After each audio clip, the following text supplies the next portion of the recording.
Hello, you fucks. Welcome to John Solo's Beard Brigade. I'm John Solo. You are not.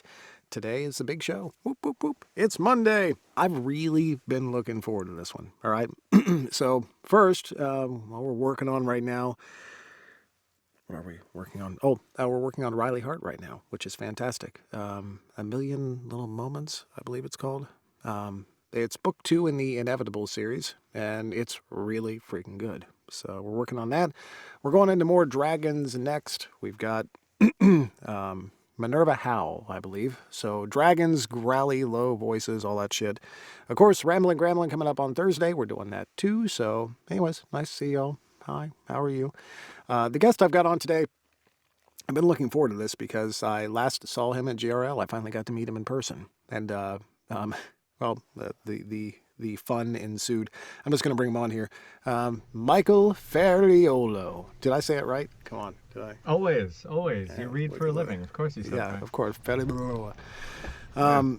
Yeah, man. It was you showed up at JRL. We got to do a show together. It was a whole ton of fun. It was more fun than I was planning on. Did you enjoy the festivities that evening at GRL? I mean, you were there you're basically a rock star. Standing next to Michael Ferraiuolo, you don't get much attention. Michael's there. That's not true. That is not long true. lines of ladies it was an amazing deal for you. Yeah, but you're certainly a tough act to follow. You're all rock and roll personified. So you got your own entourage there. That wasn't all me. You say that, but I was noticing, and this shows my perception. If we were playing Dungeons and Dragons or something like that, Michael, my perception would be like two, maybe three, No. something. I noticed. I have a theory. Okay, I'll hear it. It's because up to now I just haven't been around. It's been just it's mystery, right? I haven't done anything like so. Now I assume the next time it'll be nothing, nobody. You know what I mean? I don't think that's the way it works. It's the first time out. It's like, oh, that's exciting. The new is always exciting. So you are that like was new. You are like 007. I've actually talked to people about you, like Michael, like Lori. I've talked to Lori, like do you ever let him out? And I know there's the whole you're in her basement deal. I know that's Right. the way that goes down. But I was reading up here. Michael Ferraiuolo is a graduate of Berkeley fucking College of Music and the owner of Ironworks Studios. We've talked quite a few times. You've been on the show a few times. We've chatted back and forth. We've known each other for years, actually. And I never put it together that you went to Berkeley. Dude, you are... that is like... it's pretty much Juilliard, isn't it? I mean, that's... Comparison-wise, I mean, those are... Yeah, but from a different angle, right? So Juilliard would be a little bit more classically, and jazz is... well, nowadays it's different, though. Now it's like everything. They do everything up there. I left right when they were getting really cool. But, yeah. It seems like a pretty big deal. That seems like... I appreciate that. Yeah, It was. I mean, I started off as a musician anywhere. I was a singer, actor. I was doing musical theater. That was like how I started. Okay. And I was living in Manhattan at the time. I was going to college in Manhattan, and I started just gigging around the city with my roommate. Like that was our thing. And one day I got in a cab, and there was a flyer on the floor of a cab for a show I was playing that weekend, which was weird because I wasn't making these flyers, and neither was my roommate. And so it got bigger and bigger, and then I said, all right, I gotta the musical theater thing was fun. It was like, but I think I'm just a musician. And that was it. Yeah, I went up to Berkeley. I missed the cutoff for the audition to get in because it was like a mid-year thing. And they were like, all right, just send us a tape and fill out the I lied on my application, said I could read all sorts of music. I couldn't read music at the time. I had to teach myself to read music the first month I was there. That was fun. And my audition was a hastily cobbled together cassette tape, because we were still rocking cassettes back then, of me and an acoustic guitar singing Let's Get It On. Dude, that is awesome. So I think I did something else as well, but that was so I go up, they somehow these hapless individuals let me into this school. And I go up, and then you had to do what they call a placement audition. So you go in, you sing again, you sight read, just so they know how to deal with you, what classes to put you in. And they looked at my name, and I'm sure it was, the name is memorable.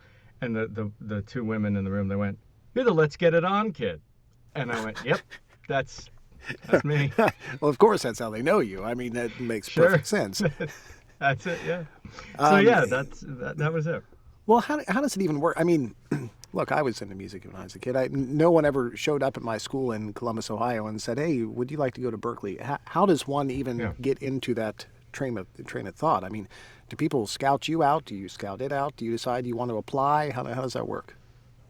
Yeah, I decided I wanted, so I was doing, like I said, I was a singer. That was always my thing. I was a singer, Right. from as I was a kid. And I didn't know what to do. I wish somebody had told me when I was in high school, "Hey, look, man, you don't have to like go immediately to college and do this and that."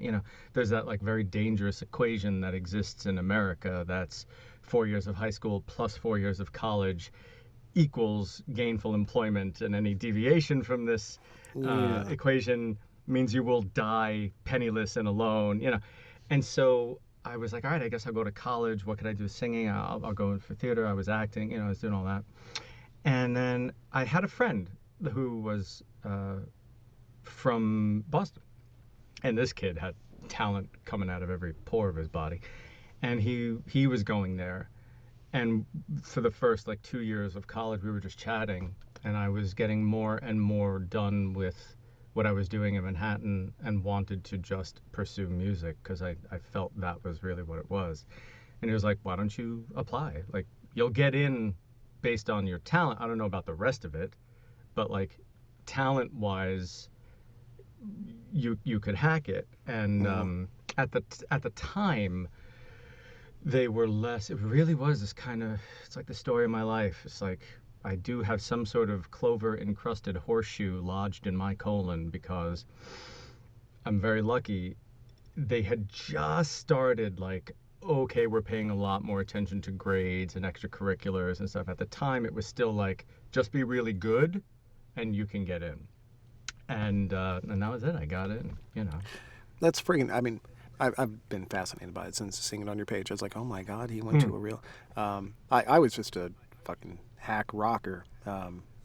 Nothing like that. It's amazing for me to. No. So because okay, you go and now you have to learn multiple instruments, right? You said you went in as a vocalist. Now you have to learn piano. That's now a requirement for you, correct? Um, Uh, it wasn't actually. what? It should have been. I mean, it would have made life a lot easier. So once again, it's like I was just, for those of you joining us, I was telling John before we got started, I'm the king of like the last minute. Oh fuck, it's not going right, and that has been a theme in my life. So I lie on my application, and I said I could read music. Oh, I couldn't. I had taken like a month of piano lessons when I was like 10, and that was it. So I couldn't read music, and that was like a prereq to get in. You really had to know how to read music. so the lie went Um, that. Oh my god. yeah, the lie. Yeah, no, it went far. And so I spent the first month like and it was a mid-year or a mid career transfer. It was my second year I transferred up.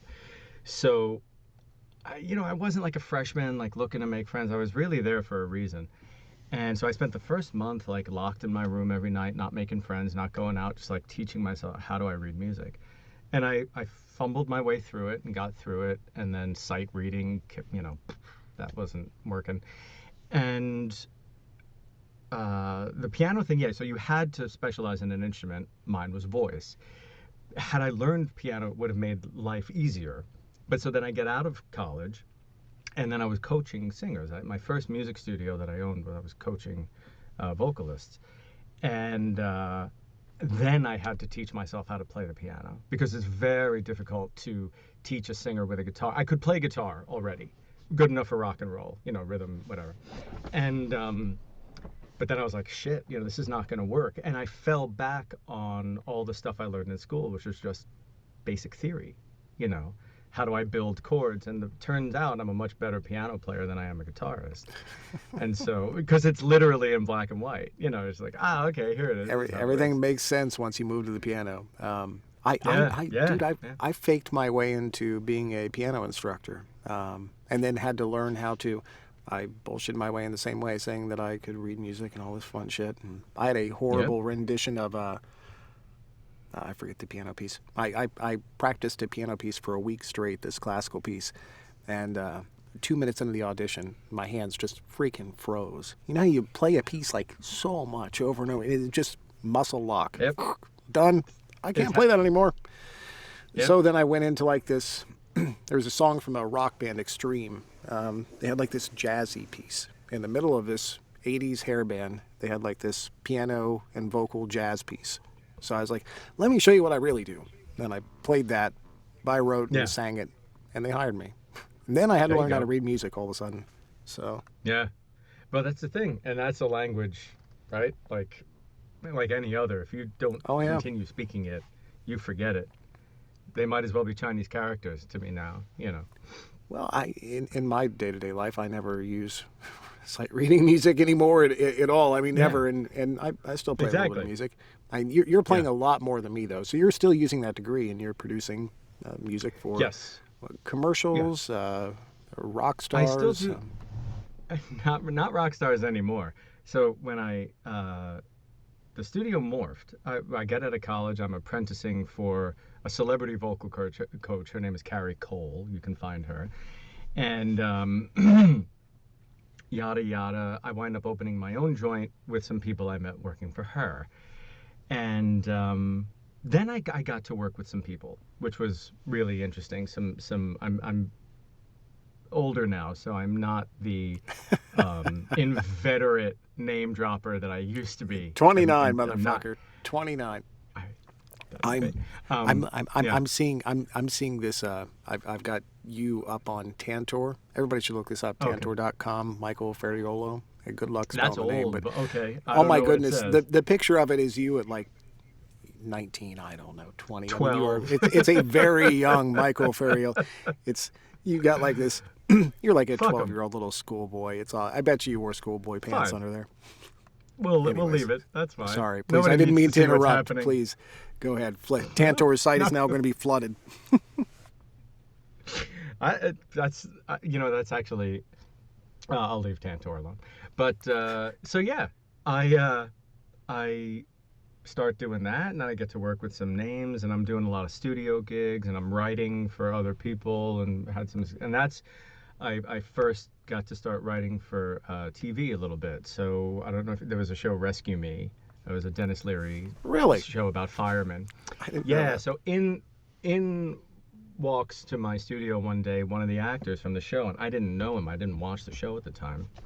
And he was his name was Michael Lombardi. He played Proby on the show. And it was like Italian guy walks in, we were kind of speaking the same language, and he wanted to become a musician.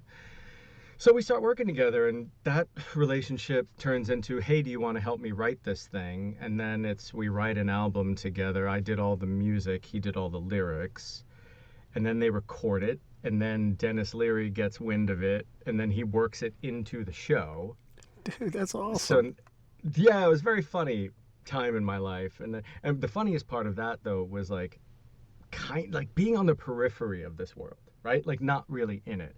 And so Michael and I would be walking down the street in the city, or we'd sit down and have lunch or whatever, and on the sidewalk, and people, especially women, because he was the young hot guy, would stop and they'd look at him and be like, oh my God, who's that guy? And then they look at me, they're like, no, fuck him, he's nobody. And then they go back to, so that was always funny to be like there, but not. And then I sold the studio, and I was doing more blah, blah, blah, blah, blah. And so it just kind of morphed in. So full circle, back now to where I started. I work from home, and through the contacts I made through that time in my life, I continue to write music. It's mostly for commercial spots, corporate stuff, this and that. But the real fun stuff is that a couple years ago, as an exercise for myself, I said, I'm just going to start writing more orchestrally. because a lot of it was jazz, rock, contemporary stuff. So I call it Game of Thrones music. So I'm gonna write stuff like that, Game of Thrones music. And I said I'm just gonna write a minute a day, which is ambitious for orchestral music. And at the end of however the hell long it was, I had like a bunch of these minutes, and they were little standalone pieces.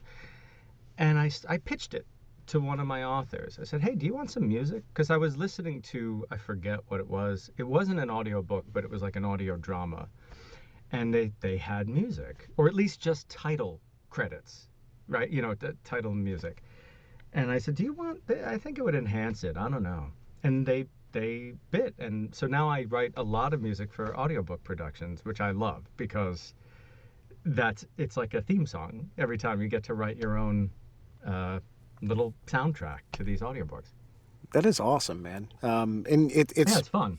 you've had a nice little spin on that in the industry. I haven't seen anyone else. I mean, obviously there are pubs out there that put music bumpers in the beginning, but I don't know of a narrator out there other than you that's putting his own music to the book itself. How often do you get to do that? Oh, it's hard to put a number to it. I'll say like 75% of the time, because I tend to work with the same authors, right? Don't we all? So the ones who really like it, they want to keep using it. And then sometimes if you have a series, now it's like, okay, this is the soundtrack to the series, and then sometimes you'll do little changes. It's interesting. It wasn't planned, like any good thing, like fun, the good thing. It's not really. There was no plan. It was just, hey, this is something I'm doing. Maybe it'll work. And it's interesting that you say that I'm the only one doing it. I think that's only because I have a very particular set of skills. Like it's, you know what I mean? Like, I think if, even if it was something, but like, there's no reason you can't be doing that, right? Like, you've got a background. Sure, and when you were talking about orchestral scoring, I've scored like two things in my life. Okay, I'm a rock dude, but I've Yeah. done. One was it was a game. One of my brothers is he's a graphic artist, an illustrator, and he's Okay. an illustrator. He's kind of a big deal in the gaming community, specifically board All games, right. that sort of thing. And now he's an art director for a company. Awesome.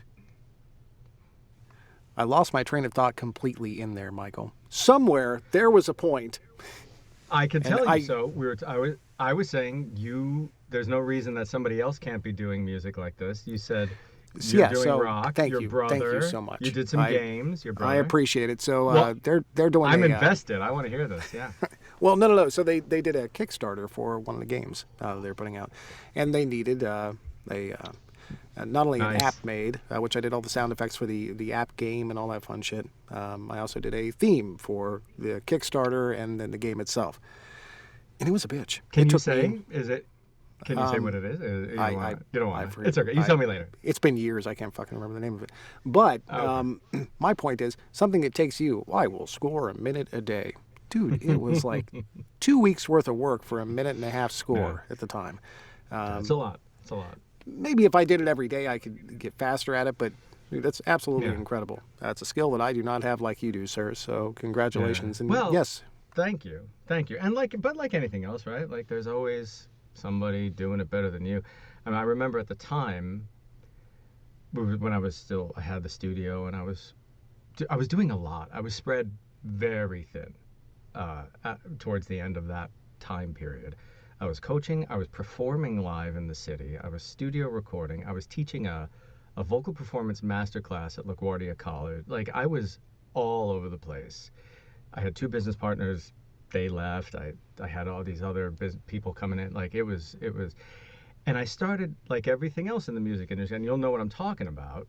You're always watching what the older guys in the room are doing, right? And all the old guys I knew in the industry who had, platinum records to their name, like careers, names you wouldn't know, but careers you would know, they were all getting out.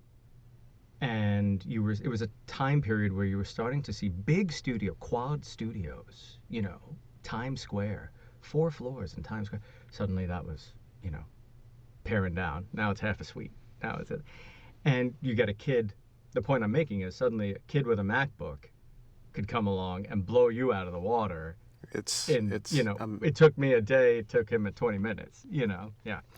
So there's always somebody doing more and better. I'm just trying to have a good time, John. the people in the crowd are absolutely going nuts over your stuff. Hitman versus Hitman theme.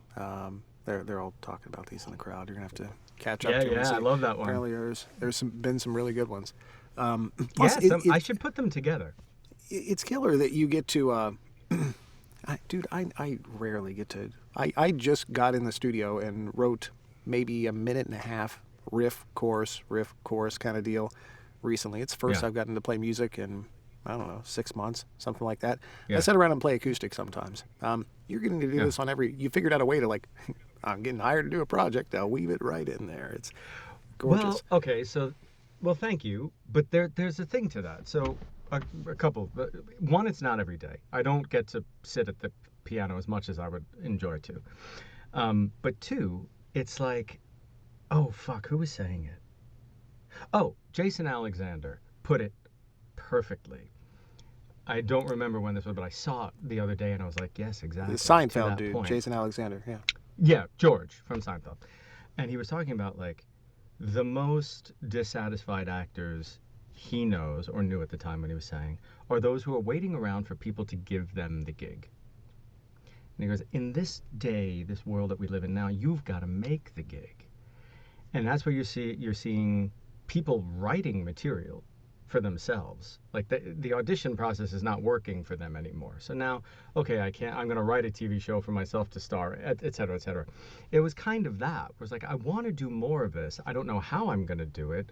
Maybe if I just start by the sheer act of creation, a way will present itself.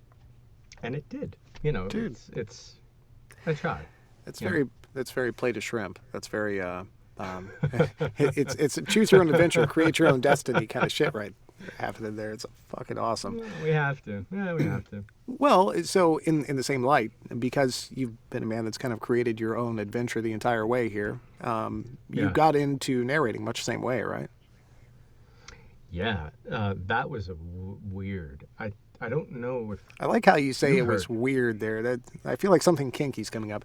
Does this involve a No. basement by chance? Of no, it was weird in a. I don't know if you've heard me tell the story. I think I told it at GRL, but I have not. So for if anybody's heard this before, fuck off. I want to hear it. I'll make it brief. So in that same time period that I was just talking about, where I was watching all the older guys get out of that business, and in life when you can feel a chapter coming to a close, you're like, I think we're done here. Roll it down. Yeah. I was ready to move on. I didn't know what the next act was. I had in my studio in Manhattan these freestanding sound booths. Whisper Room was no doubt you've heard of them. Yeah. Yeah. Nice Yeah. sound booths. Expensive as fuck. Yeah, they were. It was, but you're in a whatever. So we had Sure. it for Yeah, got it. musicians, but they have no showroom, like anywhere, or they didn't at the time. So one day, it's dead in the studio. I'm there doing whatever I'm doing. This is starting to ring a bell now. I have heard this one before. Yeah. Please go ahead. Yeah, I love it. Well, I'll sum it up. So in walks this guy who was a narrator, and he was looking to buy a Whisper Room. Whisper Room had the confidence to say, well, just go into one of these businesses that we've sold to. Maybe they'll let you look. We get to chatting, and we just exchanged info. And he was like, oh, I can't believe, thanks so much. If anything, I don't know, here's my info. Cut to a year later, and I don't really know. And I said, let me give it a try. And he just emailed me his entire spreadsheet list, which was many pages. Every contact, their email, how to get, what to do, here's how to audition. It was insane. It was like... That's like the inner Bible right there. Yeah, above and beyond. And then, so that's how I got started. And I lose his contact somehow. I still have the spreadsheet, but his name is not attached to it. And I can't find his email anywhere in my archive. And he's just gone. And I was like, was that real? Was that a person? I don't even know. And that's how it started. I put out a bunch of auditions. I had some time, you know, like it wasn't like, oh my God, I need a job today.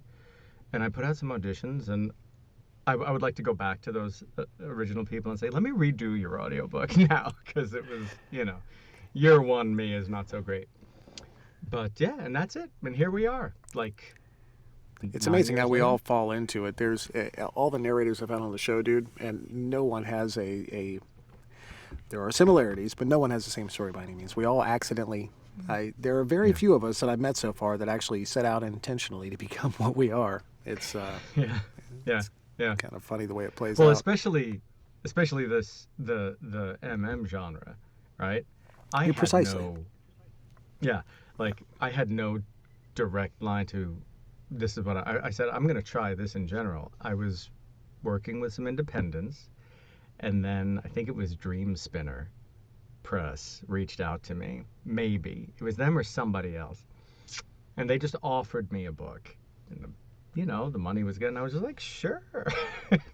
And it wasn't until chapter 2 that I was like, oh fuck, okay, all right, here we are, and that's it. You know, I was the same one. I fell into it, so it makes perfect yeah, sense man, to me. yeah, What's kept me back in this genre is the community. There was also a hell of a lot of yes, work too, but the community is like yeah. I would have fared out something else a while back, but the community is freaking amazing, which you were finally exposed to at GRL. I say exposed in a very lighthearted manner there, but Yes. it was fun and enjoyable watching you get to experience this. I believe this was the first time I was there. I got to watch Mm-hmm. Michael Ferraiuolo Absolutely. get exposed to the world, and Yeah.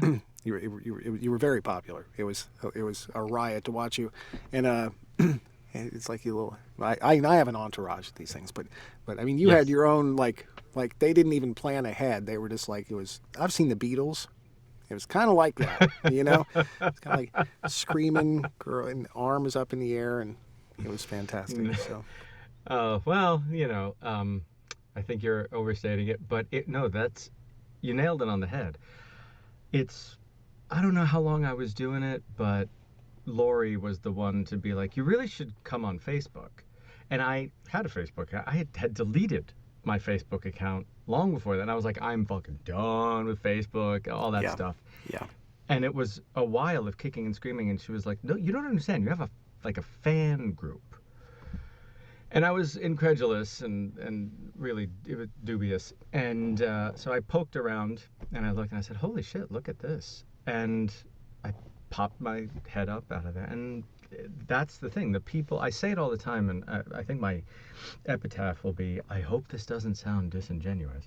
Because I say these things all the time where I'm like, it does mean the world to me. The people that have so many of them are the same people in your group, right?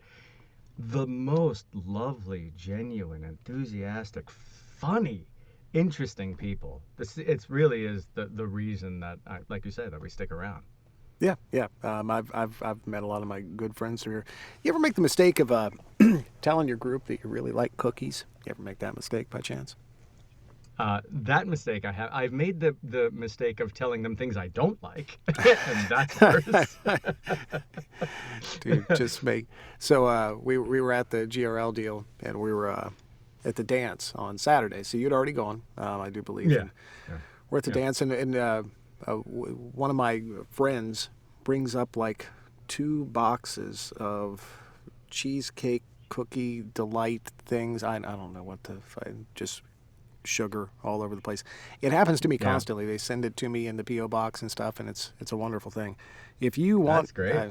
where they call it from where I'm from, if you want the diabetes. That's anyways. Yeah, So yeah. No, I get a lot of threatening accent suggestions in the book because there, not in the book, in the group, there are uh, one or two accents that I'm just like, I'm not great at those, and so people demand them all the time. I have some words I don't like saying, really, and but they'll what words specifically would you, Michael? I mean, they're not some words, but everybody has a list of words I that are I gross can't. to Maybe them. maybe your top couple, top two No, or there's three. one. Okay, There's really just you one, tell me the one. and it starts with a P and it rhymes with shanty. And if if if you're and here's the thing. Here's my thing. I don't have a problem so much with the word. The words are what they are. But if you're like an adult man and you say that word and you think that word is sexy when you say it, you're fucking gross. It's just a gross word. Like that's it. Anybody else is allowed to say it, but adult men should not say that word. That's fantastic. Yeah, that's I just how I feel about it. I started as you know, and actually we got to talk about this in a minute. But as you know, I'm not a fan of the French. I don't like the.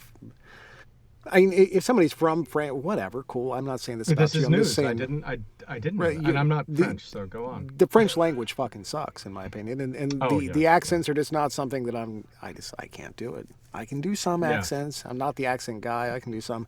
French ain't it. So yeah. my my friends at this point, the people that hang out with me every day in Discord, the Brigadiers, they don't like it Hmm. when I say, I'm not gonna edit this. It's my fucking show. They don't like it when I say pussy. Is what they don't like Mm. very much. They're not fans of the pussy. So what I have to say is pussy. That's how I have to say it. If you say it like that, With it's the different. style.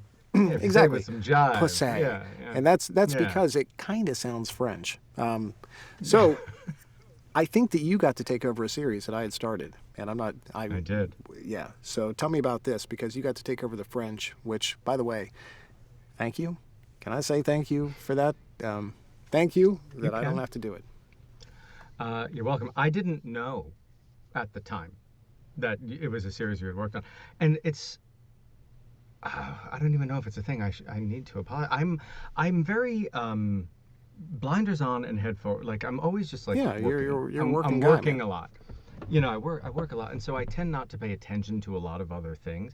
And it was a mistake I used to make early on in my career in general, not necessarily this one, because by the time I got to this, I had already learned this lesson. I tend not to pay too much attention to what everybody else is doing in the field, because then, especially me, because I will get into this like weird, oh, I should be doing that because that's really good. And then you fuck up your whole vibe. So I tend not to pay too much attention to what's happening.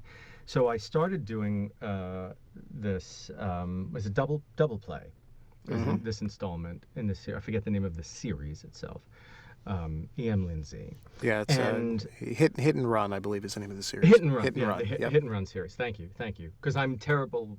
I'm terrible with names and stuff like that. Me too. And Words so, in general. words in general. And yeah, so she approached me for the series, and then I was doing these kind of what flash live reads of a work in Right. progress in the group, and somebody kindly pointed out, "Oh, I think you're saying that name wrong, or not the way John did it." And I went, "Oh, John did this? Oh shit!"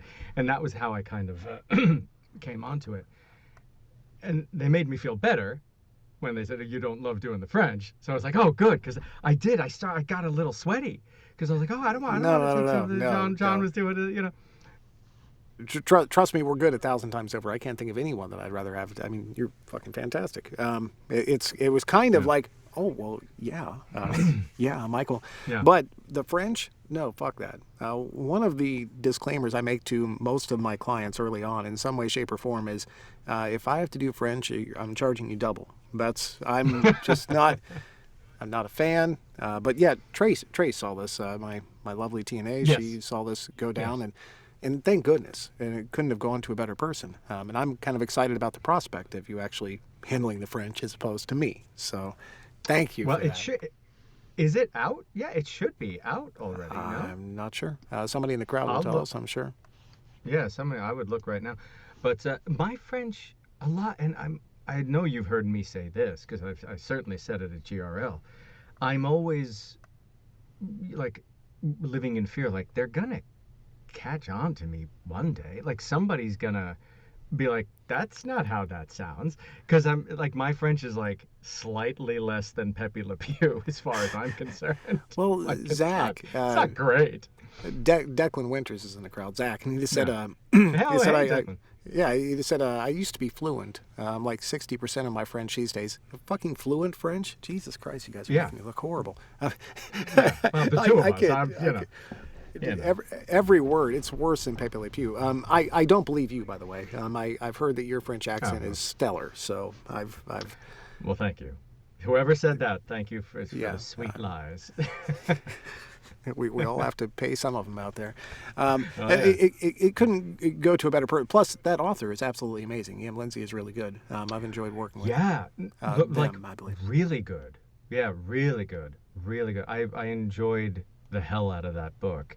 And I enjoy the hell out of all the books I do, but like there is a flow, right? And I think we discussed this, I think, at GRL too. Some words just flow where you're like, oh shit, that's 30 minutes going by. Oh, okay, and Yeah. they are one of those authors. Like, wow, yeah, Yeah, yeah, absolutely. yeah. Danielle Maria. I'm crying every time these two say they hate the French. In the U.S., it is usual to say the French to mean the language rather than the people. I'm not sure that I hate any Sure. French people specifically. I don't. I don't really know any French people, so I can't say. Maybe Michael. Do Yes, you? and to be fair here, I didn't say I hate the French. John said he hates the French. Right. I can't. I said nothing of the kind. I love the French. I'm not very good with words. Everyone, you got to understand. Well, They we're don't all, pay me yeah. for that sort of thing. Um, I hate the Welsh. yeah, I don't think nothing good ever comes after I hate the. It's Yeah, exactly. Exactly. No, not the Welsh people. That's one of the accents that I get threatened with all the time because Welsh. I Welsh because for whatever reason, and I need to really like hunker down and work on it. Not that it pops up that much, but I know I specifically lost, and I got traumatized by it. I lost a job because I couldn't. Well, I didn't have the job to lose, but I know I didn't get the gig because I couldn't do it, and that traumatized me. Where I was like, I gotta learn this, and it becomes Irish. It's like it's British, and then I just become Irish. I really gotta I've, fucking I've got Welsh. I've got Australian coming up, which I cannot do at all. And Yeah, same. My Australian turns into British so fucking quick, like Cockney British for me. I yeah, don't know why. yeah, And yeah. I'm gonna suck at it, but actually, I Nah, you're gonna won't. be So great. what resources do you use? Do you hire a coach when you come up to something like that? Do you just start looking up YouTube? But how do you do it? No, I've never hired a coach. I have a pretty good ear for Hmm. just nonsense. Like I know a lot of stupid shit. I can remember a lot of movie quotes, and I can do passable impressions. So 9 times out of 10, I can just kind of pretty much go with it. YouTube is a valuable resource though for the more obscure ones, and if a trick I stumbled upon, I had to do some sort of pan Icelandic accent, some sort of Nordic accent.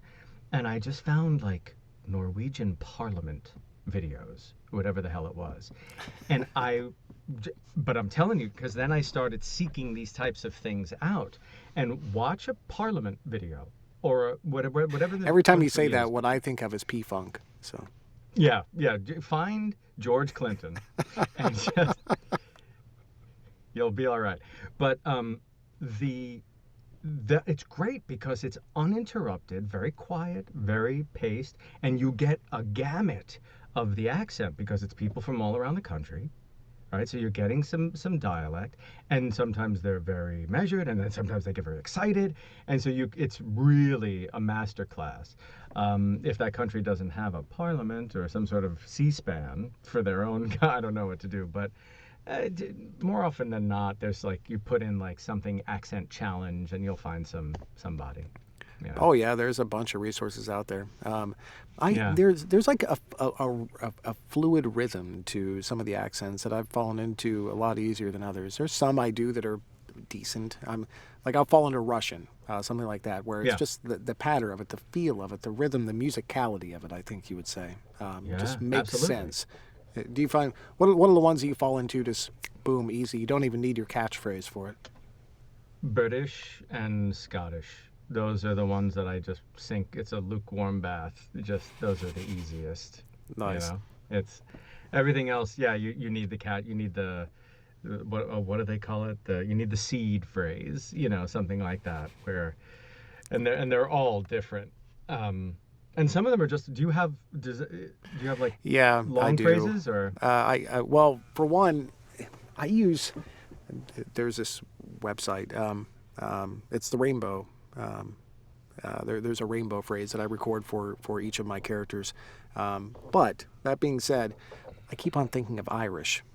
I suck at Irish. I'm Okay, not very good at it, right? Um, okay, Rarely do I have to. If there's going to be a piece where there's an Irish character, main Irish, I'll say no. Just not my. It's not my bag. yeah. That being said, my wife is also a voice actor, and she is actually pretty decent at Irish. And she has this catchphrase: "It's just a tiny little bubble at the front of your mouth. It's just a tiny little bubble in the front of your mouth." She'll do that, and she will drive me fucking nuts with it over. And But I will only for start Irish. only for Irish. That's her catchphrase for Irish, right? Um, Okay. Yeah. every time I start fucking up the Irish, I hear Jody in the back of my head. It's just a tiny little bubble in the front of your mouth. So That's what's not one bad, John. what's one of your catchphrases? What's Well, a lot of them now are distilled to one word. So all right? if I'm doing a scene and there's a lot of different accents happening at once, you know, like Scottish will just be like, all right, and you go right into it. Dude, Just I that's need to say one beautiful. word, all right, and there it is. Um, yeah. For French, I just say there are. It used to be these red cars. I used to say these red cars, and now it's there are, and I just go okay, there's there are, okay, and then I go, That's a so, beautiful. yeah, It's economy. They teach you that as a musician, economy of movement, right? Don't yep. go over here if you could do it right here. So same thing here. I There's try. some of mine are tied to an actual voice itself. I do this Yeah. this deep British. When the sunlight strikes raindrops in the air, they act as a prism and form a rainbow. It's like Mm. that is tied to that voice. I can't Yeah. not do that accent almost in that voice. I can do a British accent, but that one in Yeah. particular, that's stuck on. I Do you like have that. some? Do you ever get those that are tied to like a particular voice? Uh, I have one that's tied to my voice. All right. Um, and it's, well, I don't know. And that's it. I just go, well, I don't know. I don't know why, but that's like I say it almost every morning cuz I don't know about you. I have a fickle bitch of a voice. I always have. And it I thought when I cuz as a singer that's a nightmare. And the emotional physical stress that comes with that is I just can't even. And I thought when I started doing this, oh, well, I won't have that anymore because you're just talking. Well, no, take a big whiff because now it's, this low voice. And some days my voice is really not there. And I have to bust out every trick in the bag to get it there. But if I wake up in the morning and I go, well, I don't know. And if it's there, it's there. And if I can tell because you feel it. But if that phrase doesn't come out right, I'm like, today's gonna suck. Dude, you and me, same, same. Yeah. I'm not a Berkeley educated musician by any stretch, but I've been I was a lead singer and I made my living as a full time musician for a lot of years. I played in acoustic acts and shit, and every morning wake up, hit my one little note, Yep. right, just to Yeah. check it, just to make sure that we're in there. And if I couldn't hit that, especially yeah, you sang in bands, you've been in Yeah, man. Smoky Bar doing the 4 hour gig, that sort of deal. Yep. Yep. You do 3 or 4 of those in a row, and your voice is pretty fried. I Mm-hmm. actually kind of got out of frontmanning because I had to maintain my voice. And Yeah. years later, look at where we fall. Where Yeah. Yeah. this is Yeah. far harder, I think, in a lot of ways. Uh, I wonder. I've never stacked it up. I think it's equally hard, but different. It's just a different type of difficult. Performance of any kind is gonna come with a big old bag of responsibility right? To yourself and to your audience. Isn't that bullshit too? I mean, really, I wanted to be a Yeah. rock star, Michael. I wanted to be somebody that could, I mean, let's do some drugs. Where's the, that was like Well, in you my can still mind. do drugs, John. Probably. It's just, it doesn't work real well with the way I do this these days. So, Yeah, yeah, but that's what in that responsibility, the dedication of taking care of a voice is, I'm not complaining yeah, here. I'm not digging ditches for a living, all right? I don't do anything that hard. But taking yeah. care of your voice is a bitch. It's a lot of work. What do Hmm. you do? What are any special, we've got a lot of narrators in the crowd as well. What do you Yeah, do to take yeah. care of yours? Something special. Can you give anybody tips? I can, yeah, well, I could tell you the first thing I did, and nobody's going to like hearing this. The first thing I did was I stopped giving so much of a damn. And what I mean by that is I started embracing the fact that much like any other muscle or organ, it's going to be different from day to day. There has to be a general, you know, um, baseline good that I need to hit. But be okay with, okay, so if I get up in the morning and I go, well, I don't know, and it's not there, then I'm not going to just like roll over. So I say, okay, what can I do to get there? So I will say, marshmallow root tea has been my friend for many years. And oh God, yeah, I learned this from, I think it was Carrie Cole. She was a wonderful voice coach. Um, but you got to get the real stuff, not like a tea bag. Just go get yourself some marshmallow root, and it's hilarious because it smells like horseradish, and you go, how the hell is this going to be a good tea? And it tastes totally benign, a little sweet. Will specifically lubricate your all the mucous membranes in the throat, trachea, vocal folds. That's very helpful. And I do a lot of physical stuff. So it's more these days about what I don't do. I don't spend a lot of time out in bars and restaurants and stuff like that because you're invariably shouting. The moment you leave your house, you're shouting. The moment you leave the booth, you're shouting. That's it's just a fact, right? It's a fact. So I've become a close talker, where you got to get close and quiet.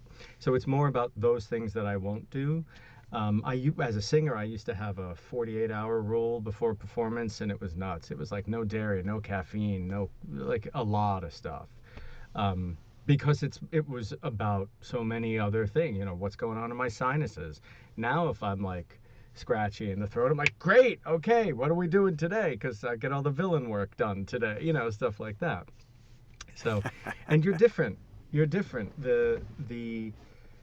We're all very, very different. But so those things, and the other thing I will say, wonderful to warm up the voice. And because I used to coach vocalists, I could go on and on and on. But one of the weird things I discovered was, if you got a stationary bike or something like that, do that for 15 minutes, 20 minutes in the morning or whatever, and that increase of blood flow really gets the voice going. It's great for singers, but I've had to use that trick as a narrator as well. So yeah, but that and marshmallow root tea.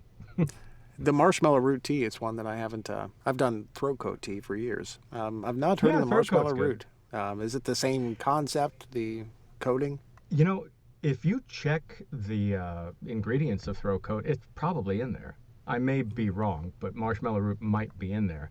Yeah. Yeah, it's because when you steep the hell out of the actual root, if you let it go really steep, it'll get viscous. Like it'll get, so yeah, there's a coating thing Okay. there. But something with the enzymes, get in there, Yeah. massage it up. I don't know. I've got to tell Jody that. Jody's on that kind of shit. My wife is a Yeah. very, she's kind of a witchy woman. I love her to death. And she is all about finding the spices. And it's like I don't know, there's always something boiling in her kitchen, that sort of deal. You know the way Yeah. it works. Oh, But she'll love it. If she doesn't yeah, already know about it. Yeah. she Yeah. probably does. She's probably just holding it from me. She's Yeah. like that. And No, don't get me wrong, it's not a magic bullet, but it helps. It's better that than some other stuff. Like some people swear by what is it? Musician's friend or singer's companion. It's a throat spray. And some big yeah, musicians use it. yeah. I You know what actually I'm know talking exactly about? what you're talking Singer's about. Secret. It's Yep. got like a little tuxedo or a guy in a bow I've tie used on it. something similar to that years ago. That's when I Yeah. was drinking heavy and smoking more cigarettes. And I did something stupid where I started smoking cigarettes again, like 6 months ago, which was an idiotic move. So we've been quitting. which has not Yeah, been the most fun thing around. Did you ever? I can You're a imagine. vocal person. You probably never. Smoking cigarettes is not smart for somebody that does what we do by any stretch. Did you ever smoke or anything like that? No, I've never been a Good. smoker. Good for you. Yeah, yeah. When I was in college, it was always the mark of, okay, Mike needs to go home when we were out drinking. Because if I was that drunk, I'd be like, yeah, I'll take a light. And people are like, ah, he's done. Look at But that. no, I was never a smoker. Yeah, Betty just What? said our organic marshmallow root is in throat coat. Look at that. So thank you, There Betty. you have And it it. makes Yeah, perfect sense. yeah, Well, yeah, yeah. not the wisest decision, the smoking thing, but we've recently been Of quitting. course. So Good, you should. suddenly I can warm up my voice a lot easier again. We've been playing acoustic guitar and singing silly songs in the morning, stretching out 2 or 3 songs, that sort of thing. You stretch Yeah. it out a little bit, and then I actually am almost a bit more consistent in the booth. It's amazing. Yeah, Yeah. yeah. I kind of like the inconsistency though sometimes. Um, there's I know I had to have mentioned this at GRL where there's like the natural course of the day your voice is going to change. The natural course of life you're going to sound a little different. So I'm kind of okay with that with certain characters where it doesn't have to be 100% pitch perfect, Uh-huh. Um, be forgiving of that because sometimes I'm very willing to be like, all right, I'm done for the day, I'll come back and do it tomorrow. Deadlines, I'm a stickler for deadlines. I've never missed one. I hate the prospect of missing one, but like knowing that's another thing that I will do is Kenny Rogers has taught us nothing. It's know when to fold them, like for the day, just stop, get out and go. That's I do remember early on redoing a chapter here and there in the beginning, trying to match that voice. You're absolutely right that your voice is going to be different on a day-to-day basis. Have you? This is something I find myself doing a lot. I will record a book and I will get to chapter 15, chapter 20, somewhere in there. Let's say it's a 25 chapter book. And near the end of it, I'll realize, oh my God, dude, I so have a much better concept of this main character than I did in chapter 1 and chapter 2. So I end up jumping back to the beginning again just Hmm. to, all right, let's make it match, re record. Yeah, I've yeah. found myself maybe once every 5 or 6 or 7 books, somewhere in there. That happens to me. You ever do that one? Oh, absolutely. And that analogy couldn't be better. Like the uh, a book is like 8 seasons of a TV show, right?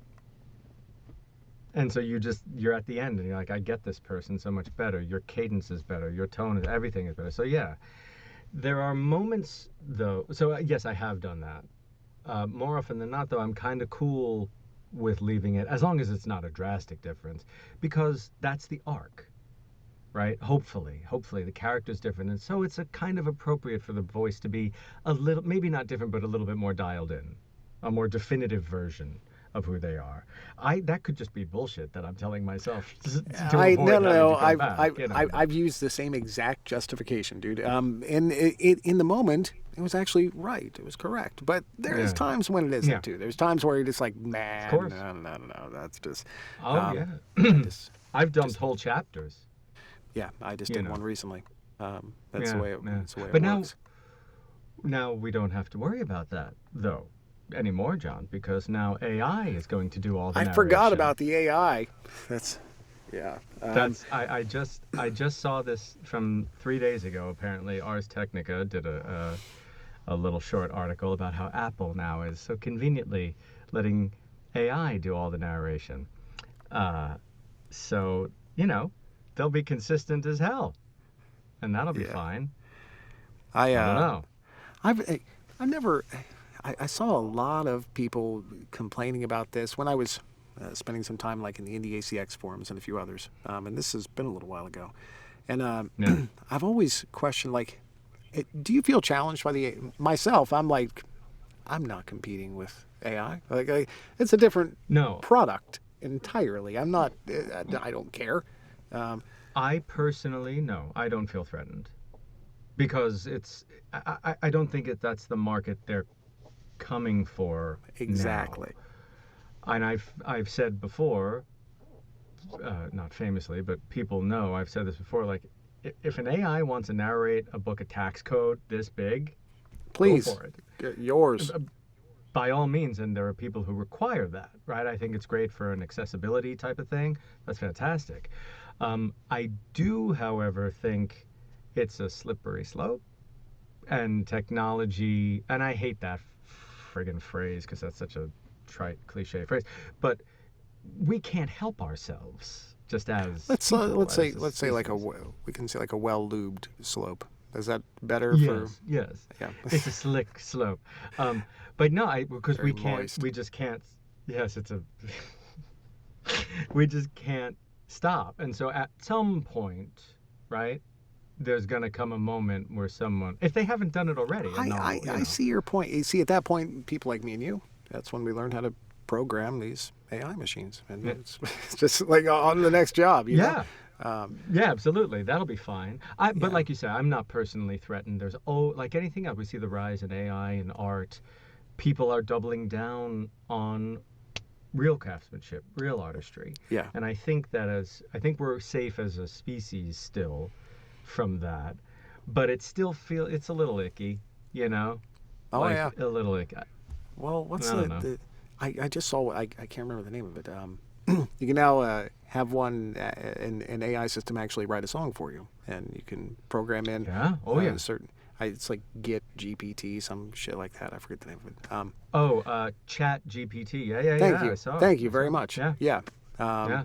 Yeah. it- And it's if I were an author, I would be more upset were I an author, where now these things are writing, or just a writer. Forget author. Like they're writing. AI is writing copy. oh yeah.